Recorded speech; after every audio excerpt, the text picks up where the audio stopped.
وخصوصا لما تكون المرأة بتوم. Et en même temps, si la femme est dépolitisée, elle dépolitise pas.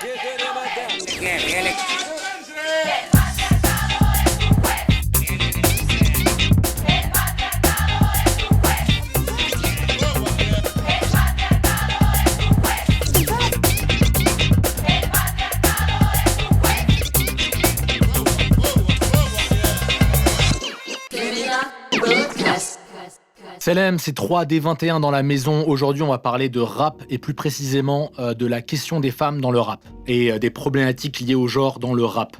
Donc, le podcast sera en français car il y aura beaucoup de références francophones, même s'il sera également question du rap tunisien dans ce podcast. C'est important. J'invite d'ailleurs toutes les connaisseuses et connaisseurs du rap tunisien et arabophone à venir parler de cette question en arabe pour une prochaine session.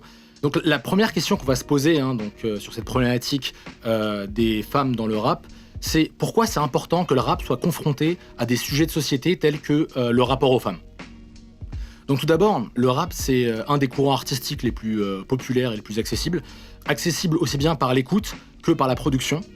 Donc dans chaque quartier, en Tunisie, dans d'autres pays d'Afrique, en Europe, aux États-Unis, il y a des tas et des tas d'artistes rap. Celui ou celle qui rappe dans un studio professionnel, dans sa chambre, dans la cuisine, ce que tu veux, dans son quartier, dans la rue. Parce que pour rapper, il suffit d'un ordinateur. Pour enregistrer du rap, il suffit d'un ordinateur, d'un micro. Il existe des logiciels d'enregistrement super performants, gratuits. Les instrumentaux sont également disponibles gratuitement par millions, par milliards sur YouTube, SoundCloud, etc. Et on peut être distribué gratuitement aujourd'hui également via les réseaux sociaux. Donc le rap, de par son hyper-popularité, hyper-accessibilité, hyper-viralité, reflète toutes les grandes thématiques de la société, et donc y compris la thématique des femmes et des questions liées au genre. Ok, donc ici on doit se poser la question, pourquoi il est important de parler des femmes et des questions liées au genre dans le rap ? Moi-même, je suis pas du tout spécialiste des questions liées au genre, je suis pas anthropologue du genre ou des genres, mais j'écoute beaucoup de rap, j'écris des textes de rap également, et je m'aperçois que quand j'écris, quand j'écoute, je le fais avec des biais d'homme. J'écoute comme un homme, j'écris comme un homme, avec le point de vue d'un homme. Et notamment quand j'écoute du rap avec une femme, que ce soit une amie, ma cousine, etc., je constate qu'il y a des perceptions qui sont différentes de quand j'écoute avec un ami homme. Et donc une personne homme en général. D'ailleurs, j'invite pour une prochaine session également des femmes ou des personnes s'identifiant comme non-binaires, des spécialistes de la question du genre, à venir s'exprimer sur ce sujet, à venir compléter mon propos ou offrir des points de vue complètement différents. Parce que malgré toute l'objectivité que je vais essayer d'avoir dans mon propos, ça restera un propos d'homme qui écoute majoritairement du rap francophone, anglophone, fait par les hommes, même si évidemment j'écoute des artistes femmes dont on va parler davantage dans cette session. Déjà, toute personne qui s'est intéressée au rap de près ou de loin a entendu les réflexions suivantes. Le rap, c'est une musique qui relaye des propos misogynes, c'est une musique macho, il est difficile pour une femme de se faire une place dans le rap, en tant qu'artiste ou en tant que professionnel du domaine. Et pour réussir dans le rap, une femme doit être soit vulgaire, soit une bimbo, soit très légère, très festive, ou alors, au contraire, très masculine et doit, quelque sorte, renoncer à une part de sa féminité. Fermez les guillemets. Ce qui ressort de ces réflexions, c'est tout d'abord le thème de la sous-représentativité des femmes dans le rap. Et ça, c'est assez indéniable. C'est-à-dire qu'il y a une étude publiée par l'École des hautes études en sciences sociales à Paris qui montre que moins de 5% des albums publiés dans les années 90-2000 l'ont été par des femmes. Donc 5%, 95% l'a été par des hommes. Voilà, c'est indéniable. Les femmes sont sous-représentées dans ce milieu. Les artistes, déjà, femmes sont sous-représentées dans le milieu, c'est un fait. Mais est-ce dissonant par rapport à d'autres milieux artistiques ou même à des fonctions de représentation sociale prestigieuses telles que la culture, la politique ou les domaines scientifiques de pointe. Pour continuer dans les études, il y a une étude de l'université d'Oxford avec l'université de Rotterdam qui a été réalisée sur 1,9 million de transactions de vente aux enchères dans le marché de l'art ces 45 dernières années et dans plus de 50 pays, qui montrent que les œuvres d'art réalisées par des femmes se vendent en moyenne 42% moins cher que celles des hommes. Donc cette sous-représentativité-là, elle n'est pas inhérente au rap. Voilà, c'est une question qui est plus globale. Et pour les femmes qui parviennent à se faire une place dans le milieu du rap, on constate que beaucoup d'entre elles sont considérées comme des références dans leur domaine sans distinction avec les hommes. C'est-à-dire qu'elles ne sont pas des références en tant que femmes, elles sont des références en tant que professionnels compétents de leur milieu, compétentes de leur milieu, au même titre que les hommes. Donc pour les artistes, par exemple, on peut citer Diams, par exemple en France, qui a été la numéro 1 incontestée au début des années 2000 du rap français, que ce soit en termes de vente, en termes de succès d'estime. Kenny Arcana également. Aujourd'hui, on a Lala Ace, qui est une tête d'affiche également dans le rap francophone. En Tunisie, on a FBK, qui fait des millions de vues, des millions d'écoutes. Donc même des artistes européens masculins à succès seraient contents d'avoir des tels chiffres. Et aux États-Unis, là, on les compte même plus. Yves, Missy Elliott, Queen Latifah, etc., de toutes les époques. Enfin, Cardi B aujourd'hui, c'est l'artiste numéro 1 aux États-Unis en termes de vente, encore une fois. Même si, au niveau de l'imagerie, etc., on peut trouver, et de l'hypersexualisation, on peut trouver des choses à redire et des choses assez contestables qu'on abordera davantage par la suite. Et dans les professionnels du rap, déjà en Tunisie, on a des médias et des établissements de production comme La Fabrique qui existent. On a donc le festival Shoftahoun. En France, comme professionnels référence de leur domaine, on a la fameuse Anne Cibron qui manage Booba. On a Valérie Atlan, qui est une figure du succès du secteur A de la fin des années 90. Donc elle s'occupait de la production du plus grand succès de l'âge d'or, entre guillemets, ou du premier âge d'or du rap français. On a Pauline Duhart chez Def Jam, qui est extrêmement influente, Juliette Fievé avec La Mafia Graffiti, avec l'émission Légendes urbaines sur France 24. Pardon. Et on a également de plus en plus de plateaux, d'émissions, etc., avec un équilibre numérique homme-femme, ou même une majorité de femmes. Donc c'est le cas sur Move, et il y a plein d'émissions comme ça. Donc je citais Légendes urbaines tout à l'heure. L'abécédaire du son également, présenté majoritairement par Wafa, ex-OKLM, ex-Move, toujours un Move je crois. Et aux États-Unis c'est pareil, on ne compte même plus les exemples. Comme dans tous les secteurs, les femmes prennent la place qui leur est due, et l'accessibilité des moyens de production permet également de contourner la domination patriarcale qui peut s'exercer via les voies de financement, les accointances politiques dans les maisons de disques, etc. Ça permet de les contourner, ça permet pas de les gommer, ça permet pas, pas forcément de les réduire, mais ça permet de les contourner. Ça permet d'apporter une alternative. Donc, au même titre que tous les domaines culturels, sociaux, scientifiques, etc., un combat contre cette domination doit être mené et entretenu, aussi bien par les femmes que par les hommes, et tout être humain qui veut la justice sociale. Et justement, donc cette justice sociale, est-ce qu'elle est vraiment véhiculée dans les textes de rap, ou dans les textes de rap, on va dire, mainstream, majoritaires, en termes de capacité de diffusion? Ou au contraire, est-ce que c'est pas majoritairement un réceptacle à contenu misogyne, violent et détournant le rapport homme-femme, à des fins consuméristes, voire libidinales?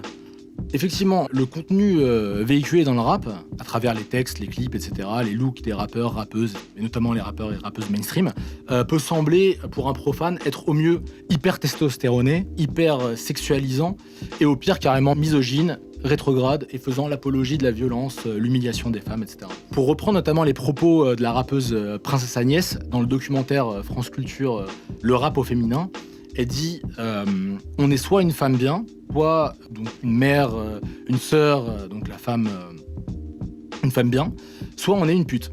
Ici, on a soit une figure sacrée, immaculée, désexualisée, donc par extension déshumanisée, la femme bien, la sœur, soit on associe aux femmes une sexualisation hypertrophiée qui les lègue automatiquement au rang de prostituées. Pas de juste milieu d'un être humain qui vit normalement sa sexualité sans avoir de compte à rendre à personne et sans avoir non plus à être ramené constamment à cette sexualité.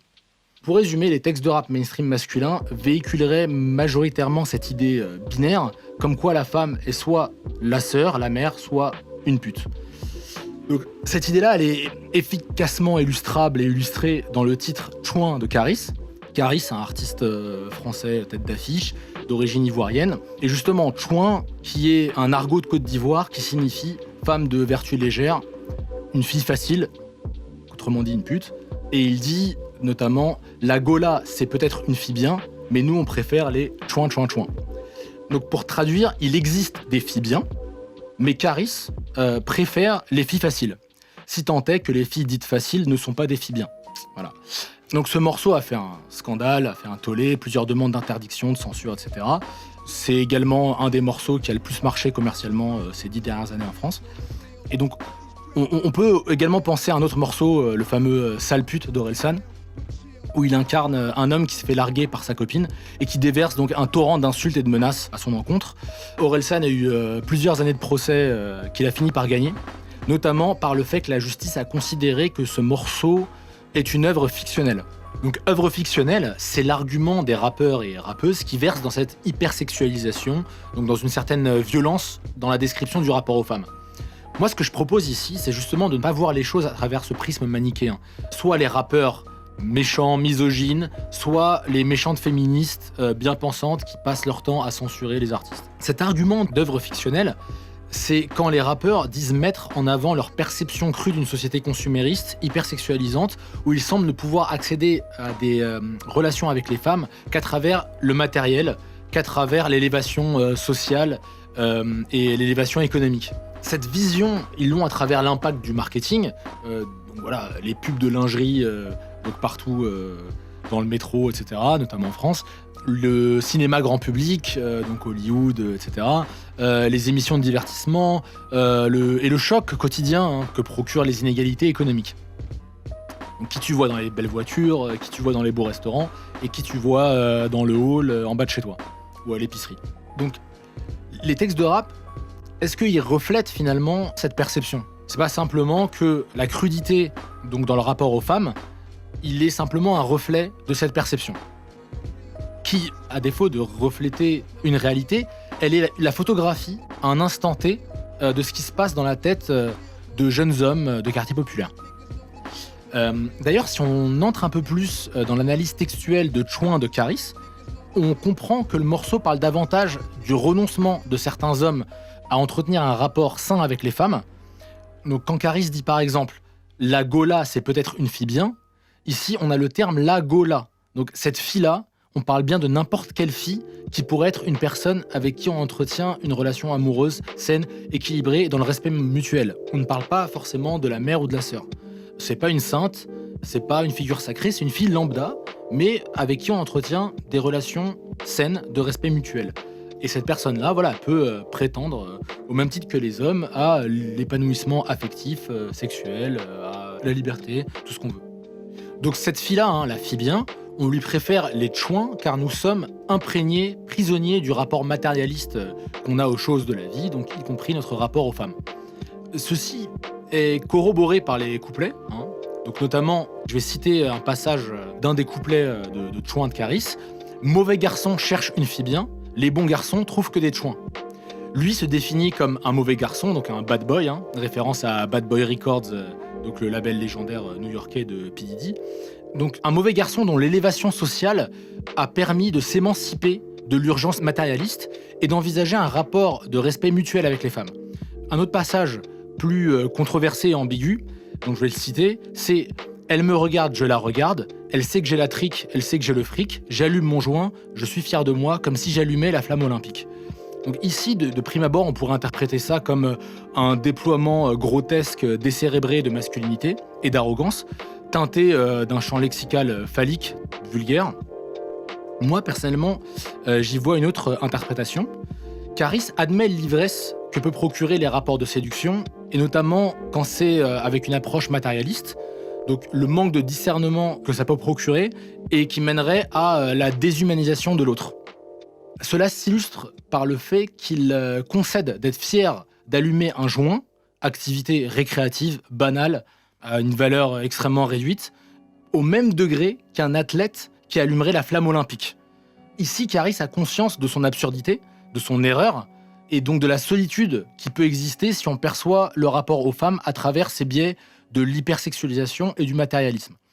C'est pourquoi il est important de se mettre à la place de l'artiste et de son public pour comprendre certaines paroles qui peuvent paraître de prime abord inadmissibles, violentes, et qui en fait contiennent une forme d'introspection, de remise en question et une certaine autodérision. Mais comme on fait preuve d'empathie envers les auteurs de ces propos, il est nécessaire d'avoir de l'empathie pour un public, notamment féminin, qui entend continuellement en rotation des textes les sexualisant, parlant de leur anatomie, de violences qui pourraient leur être infligées, avec pour prétexte la métaphore et l'exercice artistique. Encore une fois, c'est à l'échelle de tous les compartiments de la société que cette réflexion doit être menée, donc dans le cinéma, dans la publicité, dans le divertissement, où cette empathie doit être prise en compte, métaphore ou pas métaphore. Donc voilà, moi je voulais exposer les deux facettes de cette question sans pour autant donner une conclusion définitive, mais simplement voir la question du rap et des femmes sous différents points de vue, non exhaustifs. Il y a sûrement des millions d'autres points de vue que j'ai pas exposés. Donc vous trouverez les sources que je viens de citer en description de ce podcast, les différentes études, les documentaires, le morceau de Chouin de Caris, enfin morceau choisi. Et donc voilà, je vous remercie pour votre attention. C'était Triple D, bientôt dans vos villes. Sparrow Sparrow.